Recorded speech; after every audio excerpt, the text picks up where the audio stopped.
Hello guys, welcome to my channel. তো এটা ছিল আমাদের ঘোরাঘুরি সেকেন্ড দিন। তো কালকে সবাই ঘুরে এসে রাত হয়ে গেছিলো ফিরতে, আর সবাই প্রচণ্ড টায়ার্ড ছিল। গাড়িতে দেখো আর এনার্জি নেই অতটা আজকে যাওয়ার সময়। আর আমার পার্টনার আমার পাশে বসে পড়েছে। আজকে আমরা চলে গেছিলাম মথুরাতে, কৃষ্ণের জন্মভূমিতে।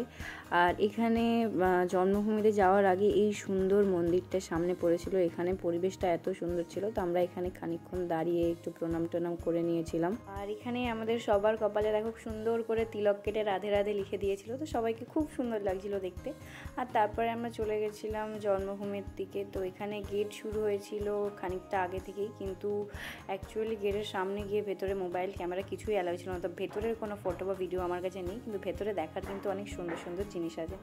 তারপরে বেরিয়ে আমরা ব্রেকফাস্ট সেরে নিয়েছিলাম, আর তারপর চলে গেছিলাম পাগলা বাবা মন্দিরে। তো এই মন্দিরের ভেতরে অনেক কিছু দেখার বলতে একটু খানিকটা মিউজিয়াম টাইপের মূর্তি টুর্তি রয়েছে। তো বাচ্চারা আমাদের সঙ্গে ছিল যেহেতু, সেই জন্য ওদের কিন্তু বেশ মজা লেগেছে। আর জায়গাটা বেশ খোলামেলা ছিল, তো এদিক থেকে ওদিক সবাই ছুটে বেরিয়েছে। আর এখানে ঢুকতে আমাদের এন্ট্রি টিকিট নিয়েছিল, পার হেড 10 টাকা করে ছিল, কিন্তু 4 বছরের নিচে বাচ্চাদের কোনো টিকিট দরকার ছিল না।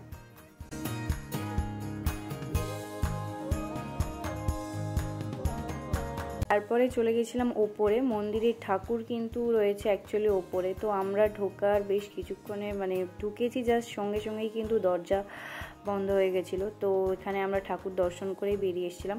তারপরে আমরা চলে এসেছিলাম বৃন্দাবনের রঙ্গনাথজি মন্দিরে, কিন্তু আমাদের পৌঁছাতে একটু দেরি হয়ে গেছিলো, কারণ বৃন্দাবনের সব মন্দিরই 12টার সময় কিন্তু বন্ধ হয়ে যায়। তো সেই জন্য এখানে আমরা একটু ঘোরাঘুরি করে ভেতরের দিকে মন্দির আছে। আর এখানে বানরের কি উৎপাত তোমরা ভাবতে পারবে না, চশমা ব্যাগ কোনো কিছুই ছাড়ে না। তো আমি তো অনেক কষ্টে মোবাইল পুরো 2 হাতে জড়িয়ে ধরে ভিডিও করছিলাম, আর ভাই প্রচণ্ড বকাবকি করছিল যে তুই মোবাইলটা প্লিজ রাখ। তো তারপরে আমরা এখান দিয়ে বেরিয়ে, আমরা যেহেতু সব মন্দিরই প্রায় বন্ধ ছিল, তো আমরা ভাবলাম চলো নিধি বনে ঘুরে আসা যাক। তো এখানে গলি গলি পথ দিয়ে একে ওকে জিজ্ঞেস করে আমরা চলে গেছিলাম নিধি বনের কাছে। আর এখানে এসে আমরা দেখলাম বাজার টাজার সব রয়েছে, এখানে একটু কেনাকাটাও আমরা করেছিলাম। তো তারপরে আমরা আরেকবার সবাইকে জিজ্ঞেস করলাম যে কোন দিকে অ্যাকচুয়ালি যেতে হবে, আর তারপরে জিজ্ঞেস করে করে আমরা ফাইনালি পৌঁছে গেছিলাম নিধি বনে। তো এখানে কথিত আছে যে রাধাকৃষ্ণ রাত্রেবেলা গোপনে এই বনে দেখা করতে আসতো। তো এখানে এসে বেশ ভালো লাগছিল, বেশ নতুন নতুন গল্প অনেক কিছু শুনতে। আর এখানে না বানর ভর্তি ছিল, আমরা এদেরকে আবার লেবু খাওয়াচ্ছিলাম। তো এদেরকে লেবু খাওয়াতে গিয়ে এদের মধ্যেই মারপিট লেগে গেছিলো এক প্রকার। আর যে কোনো তীর্থস্থানে বাঁদর থাকবে এটা কিন্তু খুব নর্মাল ব্যাপার, যেখানেই যাই আমরা দেখতে পাই। কিন্তু বৃন্দাবনে নামা মাত্র না সবাই তোমাকে ওয়ার্ন করবে যে এখানের বাঁদরদের মতো বদমাশ বাঁদর কোথাও নেই।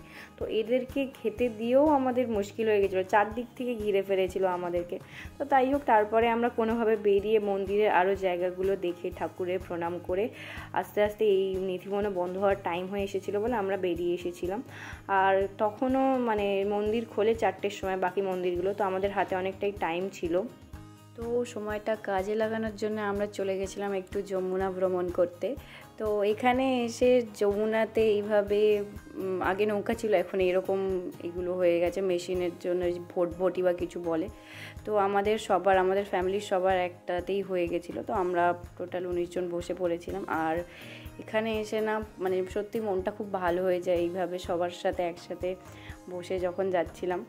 আর দেখো সবাই আবার হাইও করে দিচ্ছে। আর মিষ্টির মনটা খারাপ ছিল কেন জানি না, তবে পরে জানতে পেরেছিলাম ওর মনের ইচ্ছাটা। তোমরাও জানতে পারবে, ভিডিও দেখো। তারপরে নৌকা ছাড়লে আমি ধারে এসে একটু বসেছিলাম। আর মিষ্টির মনের ইচ্ছা হলো, জল দেখে ওর খুব স্নান করতে ইচ্ছা হচ্ছিল, তো ও স্নান করে নিয়েছিল এইভাবে। আর আমি তো আর স্নান করতে পারছিলাম, তো জলে একটু হাত ভিজিয়ে নিচ্ছিলাম, একটু মুখ টুক ধুইছিলাম, মাথায় একটু জল দিয়েছি, যমুনার জল বলে কথা। তো এইভাবে এখানে বসে কিছু ফটোও তুলে নিয়েছিলাম। আর তারপর চারিদিকটা দেখতে কিন্তু খুবই সুন্দর লাগছিল।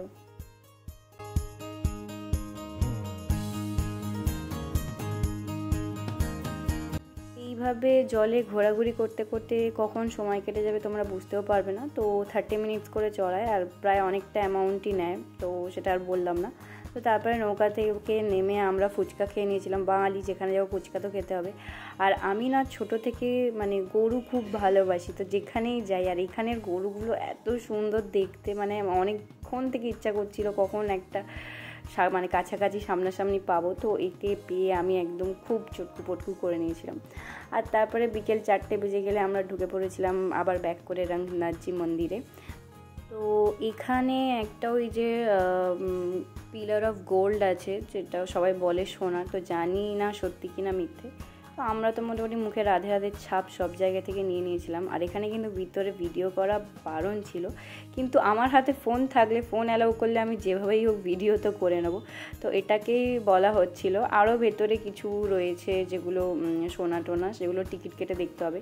তো সোনা দেখার ইচ্ছা অত নেই আমাদের, তো আমরা এখানে জাস্ট মন্দির দর্শন করেই একটু বসে রেস্ট নিয়ে বেরিয়ে গেছিলাম বাঁকে বিহারী মন্দিরের জন্য। তো বাঁকে বিহারী মন্দিরে না সব থেকে বেশি ভিড় ছিল, মানে এখানে পুজো দিয়ে মানে ঘোরাঘুরি করতে আমাদের মাথা খারাপ হয়ে গেছিলো। ভিডিও একটু অ্যালাউ ছিল না, ফোন ধরে নামিয়ে দিচ্ছিল। তো গাইজ, ভিডিওটা ভালো লেগে থাকলে লাইক শেয়ার কমেন্ট করে দিও, সাবস্ক্রাইব করতে বলো না। দেখা হবে পরের ভিডিওতে। টাটা। আর প্রেম মন্দির আর ইসকনের ভিডিও পরের ভিডিওতে দেবো।